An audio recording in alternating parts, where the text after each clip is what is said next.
બાળકો અને મોબાઈલની અદ્ભુત દુનિયા.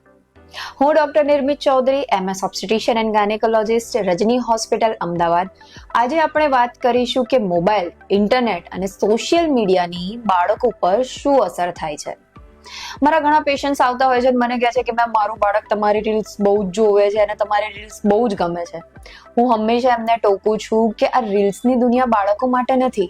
આપણે બધા જ જાણતા હોઈએ છીએ કે વિડીયોઝ જોતા જોતા, સ્ક્રોલ કરતા કરતા ઘણીવાર બીભત્સ, અમુકવાર હિંસક ને અધાર્મિક વિડીયો પણ આવી જતા હોય છે.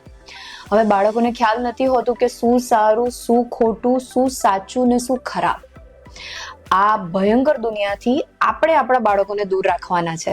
ઘણા એવું કહે છે કે મારું બાળક ટીવી જોયા વગર કે મોબાઈલ જોયા વગર તો જમતું જ નથી. આવી આદતવાળા બાળકો ઓવર ઈટિંગ કાં તો પછી અંડર ઈટિંગના શિકાર બનતા હોય છે. ટીવી જોતા જોતા ખાય એટલે ઘણીવાર ચાવવાનું ધ્યાન ના રાખે. આવો ખોરાક પચતા બહુ વાર લાગે છે અને અપચો એ થાય છે અને ઘણા બાળકોમાં લાંબા સમયે પેટની અને આંતરડાની તકલીફો પણ થતી હોય છે. એ પણ નોટિસ કર્યું છે કે મોબાઈલમાં રચ્યા પચ્યા રહેતા બાળકોનો ડેવલપમેન્ટલ ગ્રોથ ઘણીવાર લેટ થાય છે.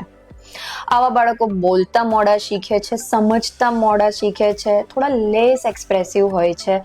આગળ જતા આવા જ બાળકો ઓછા સોશિયલ બને છે અને ઘણીવાર ઇન્ટ્રોવર્ટ પણ બને છે. ઓનલાઈન ગેમ્સના આ જમાનામાં નાના નાના બાળકો નાની ઉંમરે ઓનલાઈન ગેમ્સની લતે લાગી જાય છે અને ઘણીવાર ઘરનાથી છુપા છુપા રૂપિયાથી બાજી રમવાની લતમાં સંપડાઈ જાય છે અને ઘણા કેસીસમાં આ જીવલેણ પણ સાબિત થયેલ છે.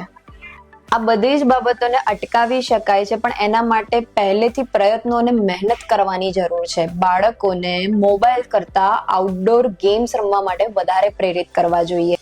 વોટ્સએપ ગ્રુપ કરતા સોસાયટીમાં પ્લોટમાં રમતા બાળકોનું ગ્રુપ બનાવવા માટે વધારે એન્કરેજ કરવા જોઈએ. મોબાઈલ અને ટીવીમાં કાર્ટૂન ને પોએમ્સ ચાલુ કર્યા સિવાય એમને રંગબેરંગી ચિત્રો વાળી પુસ્તકો ખરીદીને આપવી જોઈએ, રંગબેરંગી રમકડા લઈને આપવા જોઈએ.